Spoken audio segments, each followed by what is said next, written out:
الحمد لله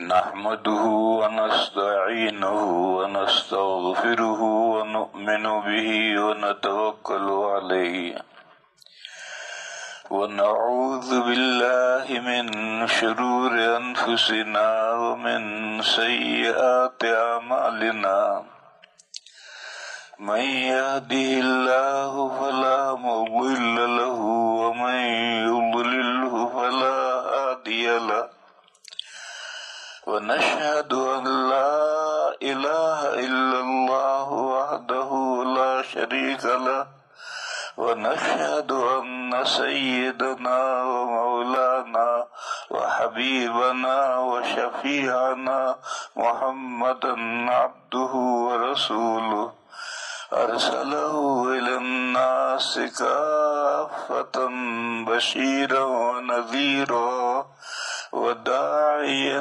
إلى الله بإذنه وسراجا منيرا صلى الله تعالى عليه وعلى آله وصحبه وبارك وسلم تسليما كثيرا كثيرا وبعد فأعوذ بالله من الشيطان الرجيم بسم الله الرحمن الرحيم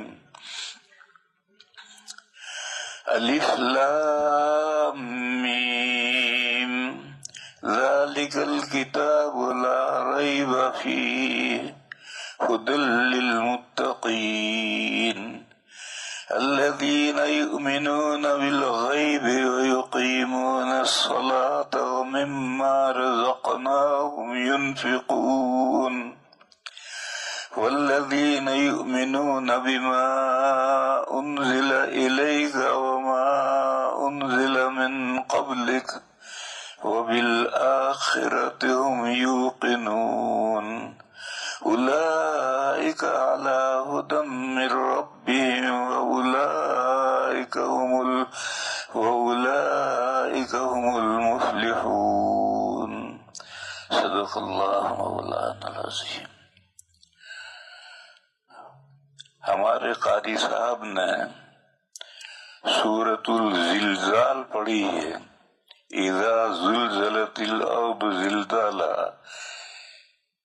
اس صورت میں آخرت کا بیان ہے، اور اب رسالت کے بیان کے بعد آخرت کا بیان ہی آنے والا ہے، لیکن آخرت کا بیان شروع کرنے سے پہلے رسالت کے بیان سے جس آیت کا تعلق ہے، والذین یؤمنون بما انزل الیک وما انزل من قبلک، بس یہاں تک رسالت کا بیان ہے۔ اس میں ایک اشارہ ہے، قرآن کریم میں سے 4 طریقے پر احکام سمجھے جاتے ہیں، عبارت النص سے، اشارت النص سے، دلالت النص سے اور اقتضاء النص سے استدلال کر کے جو بات ثابت ہو وہ قرآن کریم ہی کی بات ہوتی ہے۔ 4 طریقوں سے ثابت ہونے والی بات ایک ہی درجے کی ہوتی ہے۔ تو اس آیت میں جو عبارت النص ہے وہ تو رسالت کا مسئلہ ہے کہ متقی وہ مسلمان ہیں جو اس وحی پر بھی ایمان رکھتے ہیں، ایمان لاتے ہیں جو وحی آپ کی طرف اتاری گئی ہے، یعنی قرآن کریم اور احادیث شریفہ، اور اس وحی پر بھی ایمان رکھتے ہیں جو آپ سے پہلے اتاری گئی ہے۔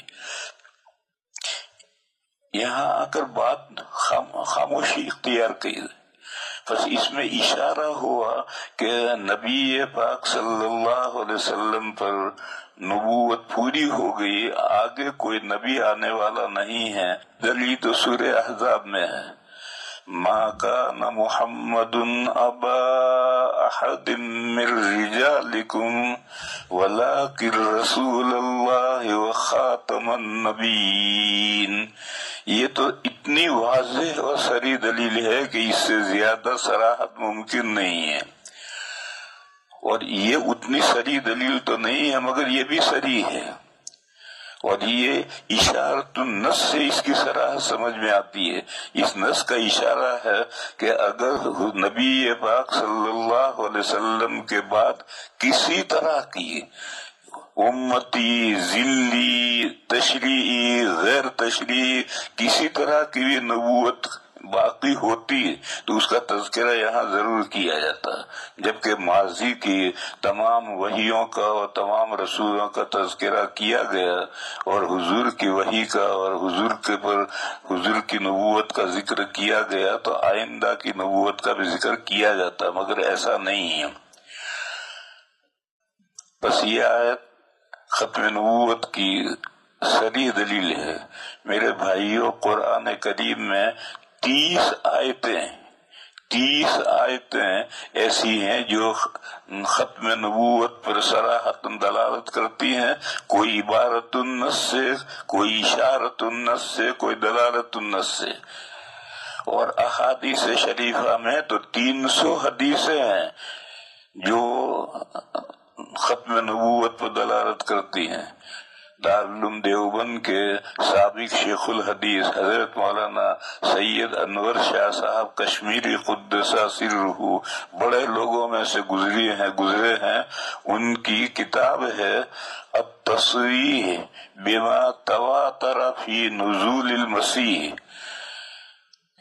اس میں سب حدیثیں انہوں نے جمع کی ہیں حضرت مسیح علیہ السلام کے نزول کی. ان حدیثوں میں ختم نبوت کی بھی ساری حدیثیں جمع کی ہیں. تو 300 حدیثیں ہیں جو ختم نبوت پر دلالت کرتی ہیں اور 30 آیتیں ہیں جو ختم نبوت پر دلالت کرتی ہیں. ان 30 آیتوں میں سے پہلی آیت یہ ہے جس میں اشارہ ہے کہ نبوت حضور پر پوری ہو گئی، آگے نبوت باقی نہیں ہے، ورنہ اس کا تذکرہ یہاں ہوتا. یہاں رک کر کے تفسیر کا ایک قاعدہ سمجھنا چاہیے. وہ یہ ہے کہ قرآن کریم کسی بات کو بیان کرتے کرتے خاموش ہو جائے تو یہ حصر کی دلیل ہوتی ہے. اس کی مثال دوں میں. قرآن کریم میں یہ مسئلہ آیا ہے کہ اگر کوئی شخص یتیم لڑکیوں کے ساتھ نکاح کر کے مہر میں انصاف نہ کر سکے تو وہ یتیم لڑکیوں سے نکاح کرے ہی نہ، بلکہ یتیم لڑکیوں کے علاوہ جو عورتیں ہیں جو اس کو پسند ہوں ان میں سے 2 سے نکاح کرے، 3 سے کرے، 4 سے نکاح کرے. اور یہاں کلام ختم ہو گیا. یہ فرمایا فَإِنْ خِفْتُمْ أَلَّا تُقْسِطُوا فِي الْيَتَامَى فَانكِحُوا مَا طَابَ لَكُم مِّنَ النِّسَاءِ مَثْنَىٰ وَثُلَاثَ وَرُبَاعَ. غیر مقلد کہتے ہیں کہ اس میں کوئی کلمہ حصر نہیں ہے کہ 4 ہی عورتیں، ایسا کوئی کلمہ حصر نہیں ہے. وہ سمجھتے نہیں، قرآن کریم کے انداز بیان کو سمجھتے نہیں. قرآن کریم معرض بیان ہے، قرآن جواز بیان کر رہا ہے کہ یتیم لڑکیوں سے اگر تم مہر میں انصاف نہ کر سکو تو نکاح مت کرو. یتیم لڑکیوں کے علاوہ جو تمہیں عورتیں پسند ہو ان میں سے نکاح کرو، چاہے 2 سے کرو، چاہے 3 سے، چاہے 4 سے. اگر اس سے زائد جائز ہوتی تو اس کا تذکرہ ہوتا ہے، مگر اس کا تذکرہ نہ کرنا، معرض بیان میں بیان کرتے کرتے خاموش ہو جانا، یہ حصر کی دلیل ہے. جیسے میں طالب علموں میں مثال دیا کرتا ہوں کہ کوئی چیز لڈو تقسیم ہونے کے لیے آئے تو ہم نے ترجمان سے کہا آپ اس میں سے لے لیں، 1 لے لیں، 2 لے لیں، 3 لے لیں. بس خاموش ہو گیا. تو وہ 3 ہی لے سکتا ہے، 4 نہیں لے گا. کیوں؟ اجازت دیتے دیتے جب 3 پر اجازت دینے والا رک گیا تو معلوم ہوا کہ اتنی ہی اجازت ہے. پھر یہ جو حسر ہے یہ حسر صراحتن نہیں ہے، بلکہ یہ حسر کا فلیور ہے. جیسے فروٹی ہے، اس فروٹی میں آم کا رس نہیں ہوتا ہے، آم کا فل فلیور ہوتا ہے. پینے میں ایسا محسوس ہوتا ہے جیسا آم کا جوس پی رہے ہیں، آم کا رس پی رہے ہیں، حالانکہ آم کا رس بس کچھ نہیں، اس میں پھل کا فلیور ہے. تو ایسی جگہ پر یہ حسرت نہیں، یہ حسرت کا فلیور ہے. اور وہ حسرت کا جو فلیور ہے اس کو سمجھائے گا کون؟ اس کو سمجھائیں گے اللہ کے رسول. ہم مجتہدین شاید اس کو نہ سمجھ سکیں، اللہ کے رسول اسے سمجھاتے ہیں. حدیثوں میں ایک واقعہ ہے غیلان کا. وہ مسلمان ہوئے تو ان کے نکاح میں 10 بیویاں تھیں. تو نبی پاک صلی اللہ علیہ وسلم نے فرمایا کہ ان میں سے 4 اپنے نکاح میں روک لو، باقی 6 کو الگ کر دو. چنانچہ انہوں نے الگ کر دیا. ایک دوسرا واقعہ ہے، اس واقعے میں ایک شخص کے نکاح میں 5 بیویاں تھی. پھر وہ مسلمان ہوئے تو حضور نے ان کو کہا کہ ایک کو الگ کر دو، کوئی بھی 5 میں سے ایک کو الگ کر لو، 4 کو رکھ لو. یہ جو نبی پاک صلی اللہ علیہ وسلم نے 2 صحابہ کو حکم دیا ہے وہ اسی آیت کے پیش نظر ہے. اس آیت کریمہ میں حسر ہے کہ 4 ہی بیویاں ہو سکتی ہیں. چنانچہ امت کا اجماع ہے کہ ایک شخص مسلمان کے نکاح میں بیک وقت 4 ہی بیویاں ہو سکتی ہیں، 4 بیوی، 5ویں بیوی نہیں ہو سکتی. اگر 5ویں سے نکاح کرے گا تو 5ویں کا نکاح باطل ہوگا، منعقد ہی نہیں ہوگا. 4 ہی نکاح. بہرحال میں کہہ رہا تھا کہ ایسا جو حسر ہوتا ہے اس حسر کو واضح کرتے ہیں اللہ کے نبی صلی اللہ علیہ وسلم. اور حدیثوں کی ضرورت اسی لیے ہے. اگر حدیثوں کو نہیں لیا جائے گا تو یہ جو آیت میں حسر کا فلیور ہے اس فلیور کو کون سمجھائے گا؟ یہاں ایک سوال ہے، وہ یہ ہے کہ عربی میں معدول عدد یہی ہے، مثنا، ثلاثہ اور ربع. بس یہاں تک معدول ہیں، 2 2 3 3 4 4. پھر اس کے بعد معدول ہے ہی نہیں. اور اگر کسی ایک قول یہ ہے کہ نہیں آگے بھی معدول ہے تو وہ ضعیف قول ہے. جو مستعمل ہیں وہ یہی عادات ہیں. اور قرآن کریم اس کا جیسے وہ احسن صورت کو لیتا ہے تو الفاظ میں سے بھی جو احسن الفاظ ہوتے ہیں وہی لیتا ہے، غیر احسن الفاظ کو نہیں لیتا. اور اگر آگے اجازت دینی ہے تو پھر کوئی دوسری تعبیر لاتا ہے. جیسے سورہ فاطر میں ہے جاعل الملائکۃ رسلا اولی اجنحۃ مثنی وثلاث ورباع یزید فی الخلق ما یشاء. اللہ تعالیٰ نے فرشتوں کو پیدا کیا ہے. کسی فرشتے کے 2 ہاتھ ہیں، 2 ہاتھ ہیں. کسی فرشتے کے 3 3 ہاتھ ہیں، کسی فرشتے کے 4 4 ہاتھ ہیں. بس ربع تک تو وہ معدول لائے. آگے معدول جو ہے ضعیف قول کے مطابق معدول ہے لیکن صحیح قول کے مطابق آگے معدول نہیں ہے. تو آگے یہ لایا کہ یزید فی الخلق ما یشاء، اللہ تعالیٰ بناوٹ میں جو چاہیں اضافہ کرتے ہیں. چنانچہ بہت بعض فرشتوں کے 500 ہاتھ ہیں. تو اس طریقے پر اگر 4 سے زائد ہے تو پھر ایسی کوئی تعبیر آتی ہے. یہاں بھی اگر 4 سے زائد بھی یا جائز ہوتی تو یہاں بھی ایسی کوئی تعبیر آتی مگر کوئی ایسی تعبیر نہیں آئی. بہرحال میں کہہ رہا تھا کہ اشارت النص سے عبارت النص تو نام ہے اس غرض کا، اس مقصد کا جس مقصد کے لیے کلام چلایا گیا ہے. جیسے کہ یہ آیات چل رہی ہیں توحید، رسالت اور آخرت کے مسائل بیان کرنے کے لیے. اور اشارت النس کیا ہے؟ اشارت النس یہ ہے کہ ایک لفظ ہے، اس لفظ کا جتنا دائرہ ہو اس دائرے تک استدلال کرنا، یہ اشارت النس ہے۔ جیسے میں پہلے گزرا تھا کہ الذین یؤمنون بالغیب، متقی وہ لوگ ہیں جو غیب پر ایمان لاتے ہیں، بن دیکھی چیز پر ایمان لاتے ہیں، یعنی اللہ جل شانہ نوالہ پر ایمان لاتے ہیں جو غیب الغیب ہیں۔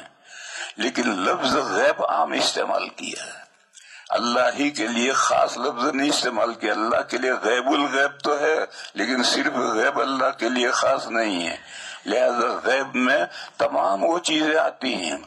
دوسری دنیا یہ بھی غیب ہے، جنت جہنم وغیرہ سب غیب ہیں، ہم نہیں جانتے۔ جتنی باتیں دوسری دنیا کی ہمارے نبی پاک صلی اللہ علیہ وسلم نے احادیث شریفہ میں بتلا دی اور ہم نے جان لی، وہ اب ہمارے لیے غیب نہیں رہی۔ اسی طرح سے ماضی بعید تک کے واقعات، انبیاء آدم علیہ السلام تک، اس سے بھی پہلے جنات، اس سے پہلے ملائکہ، اس سے پہلے کائنات، آسمان و زمین کیسے پیدا ہوئے، یہ سب ہمارے لیے غیب ہیں۔ ان میں سے جتنی باتیں حضور نے ہمیں بتلا دی وہ ہم نے جان لی، وہ ہمارے لیے غیب نہیں رہی۔ باقی وہ جب حضور نے نہیں بتلائی وہ سب غیب ہیں ہمارے لیے۔ اسی طرح سے مستقبل بعید کی جتنی باتیں ہیں، قیامت سے پہلے پہ کیا کیا ہونا ہے، اس سلسلے میں جتنی موٹی موٹی باتیں نبی پاک صلی اللہ علیہ وسلم نے ہمیں بتا دی وہ ہمارے لیے غیب نہیں رہی۔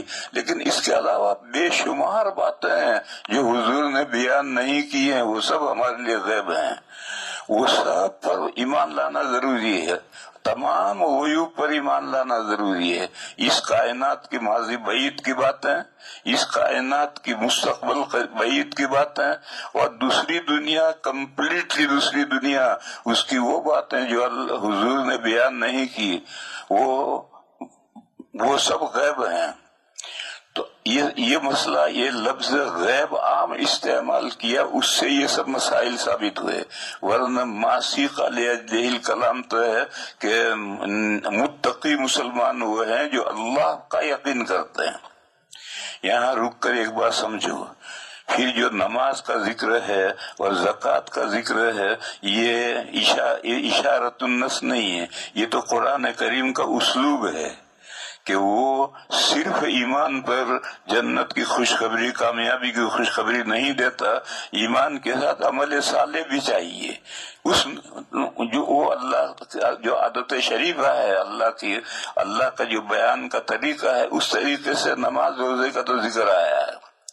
پھر اس کے بعد میں رسالت کا مسئلہ شروع ہوا، اور اس رسالت کا مسئلے میں اشارت النس سے یہ سمجھ میں آیا کہ آخری نبی پاک صلی اللہ علیہ وسلم، میں نے کہا تھا کہ اگر حضور کے بعد نبوت باقی ہوتی تو اس کا تذکرہ یہاں ہونا چاہیے تھا۔ جیسے سورہ آل عمران کے درمیان میں تیسرا پارہ جہاں ختم ہوتا ہے، وہاں جو رکوع شروع ہوتا ہے، اس رکوع میں ایک آیت ہے، وَإِذْ أَخَذَ اللَّهُ مِيثَاقَ النَّبِيِّينَ لَمَا آتَيْتُكُم مِّن كِتَابٍ وَحِكْمَةٍ ثُمَّ جَاءَكُمْ رَسُولٌ مُصَدِّقٌ لِّمَا مَعَكُمْ لَتُؤْمِنُنَّ بِهِ وَلَتُنذِرُنَّهُ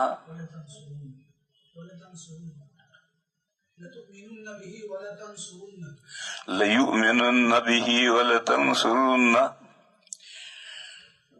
عہد الست میں جب تمام انسانوں سے اللہ تعالیٰ نے اپنی ربوبیت کا اقرار لیا ہے، اس وقت اللہ تعالیٰ نے یہ بھی تمام انبیاء سے اقرار لیا تھا کہ میں تمہیں کتاب دوں، تمہیں رسالت دوں، نبوت سے سرفراز کروں۔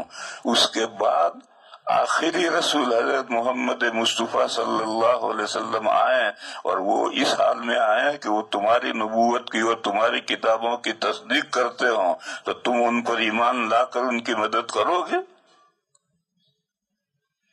یہ تمام انبیاء سے عہد الست میں جب تمام انسانوں سے ربوبیت کا عہد لیا گیا تھا اس وقت یہ عہد بھی لیا گیا.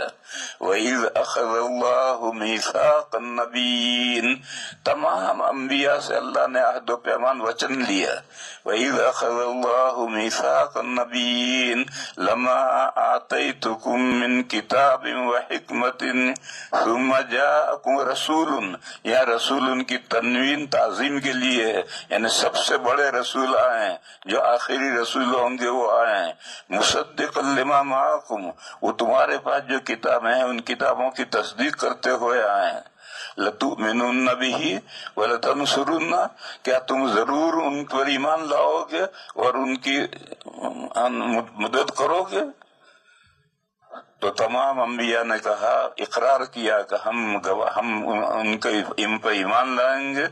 اور یہاں رکو، کچھ لوگ یہ کہتے ہیں کہ گزشتہ تمام انبیاء نے یہ تمنا کی ہے امت محمدیہ میں ہونے کی.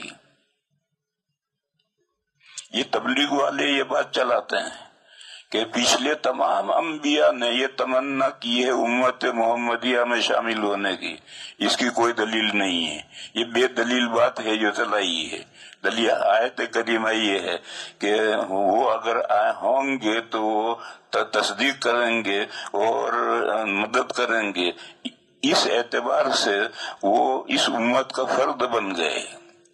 لیکن یہ کہ انہوں نے تمنا کی کہ اللہ ہمیں نبی نہ بنا، ہمیں کتاب عنایت نہ فرما، ہمیں آخری نبی کا امتی بنا، ایسی کوئی صریح روایت حدیث یا ایسا کچھ نہیں ہے. آیت کریمہ یہی ہے کہ اگر تمہارے زمانے میں اگر ایسے نبی آ جائیں تو تم ان پر ایمان لاؤ گے، ان کی مدد کرو گے. تو جب گزشتہ تمام انبیاء سے یہ عہد و پیمان ہے کہ آخری نبی تک سب پر ایمان لانا ہے، جب آخری نبی پر ایمان لانا ہے تو درمیانی نبی جو ہیں ان پر بھی ایمان لانا ہے. بس اسی طریقے سے اگر حضور پاک صلی اللہ علیہ وسلم کے بعد اگر نبوت کا فیضان باقی ہوتا، جاری ہوتا، قادیانی جو بوگس نبوت کو مانتے ہیں، مرزا غلام احمد قادیانی نبوت کو مانتے ہیں، وہ جاہل مسلمانوں کو، بے خبر مسلمانوں کو یہ کہتے ہیں کہ نبوت رحمت ہے یا زحمت ہے. کون مسلمان کہے گا کہ زحمت ہے؟ ہر مسلمان کہے گا بھی رحمت ہے. اور خدا نہ خاصا کوئی کہے تو پھر فوراً وہ آیت پڑھیں گے وَمَا أَرْسَلْنَاكَ إِلَّا رَحْمَةً لِّلْعَالَمِينَ. تو اب تو جک مار کے یہ کہنا پڑے گا کہ نبوت رحمت ہے. پھر وہ کہیں گے اچھا بتاؤ اللہ کی رحمت کو جاری رہنا چاہیے یا اس پر بین لگنا چاہیے؟ اب پھنس گئے آدمی. اگر وہ کہے جاری رہنا چاہے تو کہیں گے ہمارے مرزا کو نبی مانو، اور اگر کہے بین لگنا چاہے تو کیسے کہے؟ تو یہاں آ کر کے وہ پھنسا دیتے ہیں. میرے بھائیوں ان سے پوچھو کہ بارش رحمت ہے یا زحمت ہے؟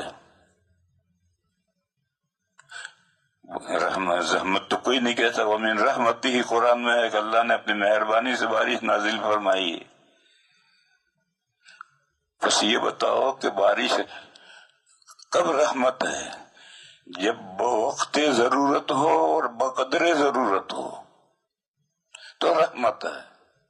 اور بوقت ضرورت نہیں ہوئی، بے وقت نا وقت ہوئی، سارے آم گر گئے تو وہ رحمت کہاں ہوئی؟ تو زحمت ہو گئی. یا بوقت ضرورت ہوئی مگر برستی رہی ساری فصلیں خراب ہو گئی. بقدر ضرورت ہو کر رک جائے تو رحمت ہے، اور بقدر ضرورت سے زیادہ اگر برستی ہی رہے تو پھر وہ زحمت بن جائے گی. تو بارش اللہ کی رحمت ہے، بے شک اللہ کی رحمت ہے. لیکن کب رحمت ہے؟ جبکہ بوقت ضرورت ہو اور بقدر ضرورت ہو تو وہ رحمت ہے، ورنہ رحمت نہیں زحمت ہے. اسی طریقے سے میرے بھائیوں سمجھنا چاہیے کہ نبوت بے شک رحمت ہے، لیکن کب؟ جب بوقت ضرورت ہو، اور اگر بوقت ضرورت نہ ہو تو پھر وہ زحمت ہے، وہ جھوٹی نبوت ہے، اور جھوٹی نبوت رحمت نہیں ہے، لعنت ہے۔ بوقت ضرورت جب قرآن کریم نازل ہو گیا اور قرآن کریم کا حفظ کا سلسلہ شروع ہوا اور آج تک اس کے زبر زیر میں فرق نہیں آیا، تو جب 1300 سال تک مسلمان انسانیت کے لیے، اللہ کی ہدایت کے لیے یہ قرآن کریم کافی چل رہا تھا، تو اب نئے مرزا کی نبوت کی کیا ضرورت ہے؟ یہ تو بے ضرورت نبوت ہو رہی ہے۔ اس کی مثال ایسی سمجھو کہ ایک دیوار ہے، اس پر شاندار پلاسٹر ہے، اس پلاسٹر کے اوپر تھوڑا سا گارا اور مار دیا تو وہ اس سے پلاسٹر خراب کرے گا، کیا کرے گا؟ اس میں کوئی اچھا تھوڑی کرے گا اسے۔ لہذا یہ ان کا دھوکہ دینا جو ہے کہ نبوت رحمت ہے، اس کو جاری رہنا چاہیے، جاری کب رہنا چاہیے؟ جب ضرورت ہو۔ جیسے اور مثال لو، ایک آدمی پتلا دبلا ہے، ماچس کی تلی جیسا، یہ بھی بیماری ہے۔ ایسا پتلا دبلا بہت زیادہ ہونا یہ بھی بیماری ہے۔ تو پھر وہ حکیموں کے پاس جاتا ہے کہ حکیم صاحب مجھے کوئی نسخہ دیجیے ذرا، میں موٹا ہوں۔ تو معلوم ہے موٹا ہونا بھی رحمت ہے اور اس کے لیے دوائیں کرتے ہیں، لیکن موٹا ہوتے ہوتے فیٹ مین ہو گیا، چلا بھی نہیں جاتا اب۔ تو اب وہ جا کر دوا لے گا کہ مجھے حکیم صاحب دوا دیجیے میں پتلا بنوں۔ تو موٹاپا کوئی اس شخص کے لیے جس میں خزال ہے، دبلا پن ہے، ماچس کی تلی جیسا ہے، اس کے لیے موٹا ہونا رحمت ہے، لیکن پیسہ ہو جانا اس کے لیے رحمت نہیں ہے، اس کے لیے عذاب ہے۔ تو میرے بھائیو اسی طریقے پر سمجھو کہ جب یہ قرآن اور یہ احادیث شریفہ امت کی رہنمائی کے لیے 1300 سال تک کافی تھی، کوئی کمی نہیں تھی، پھر اچانک مرزا قادیانی کو کیا ضرورت پیش آئی نبوت کی کہ وہ جھوٹا نبوت کا دعویٰ کرے؟ اب وہ نبوت کے اندر کیا گل کھلائے گا؟ نبوت تو 1300 سال سے اس کی ہدایت اور روشنی پوری طرح سے آ رہی ہے، اب تو اس کی جھوٹی نبوت جو ہے وہ تو پلاسٹر کے دیوار پر اس نے گارا ڈالا اور مسالہ ڈال کر کے اور اس کو بدنما کر دیا۔ اس لیے ان قادیانوں کا یہ بات جو ہے وہ ساری کی ساری غلط ہے۔ یہ آیت کریمہ پہلی دلیل ہے کہ نبوت نبی پاک صلی اللہ علیہ وسلم پر پوری ہو گئی، اور یہ اشارت النص سے ثابت ہے۔ جیسے بیؤمنون بالغیب میں اشارت النص سے تمام غیوب پر ایمان لانا ثابت ہے، اسی طریقے پر یہ بھی اسی طرح سے جو نکاح کی اجازت دی ہے اور 4 پر جا کر رک گئے ہیں، تو یہ 4 پر رک جانا یہ حسرت کی دلیل ہے، اور حدیث اس کی شرح ہے، حدیث اس کی وضاحت کر رہی ہیں۔ حضور نے نکاح جو 4 سے زیادہ نکاح جن کے تھے مسلمان ہونے کے بعد عورتوں کو الگ کروایا ہے۔ اسی طریقے پر یہاں بھی حسرت کا فلیور ہے، حسرت صراحتاً نہیں، اس کی خوشبو ہے، حسرت کی خوشبو ہے کہ نبوت بس آخری نبوت حضور کی، جو لوگ ایمان لاتے ہیں اس وحی پر جو آپ کی طرف اتاری گئی اور اس وحی پر جو آپ سے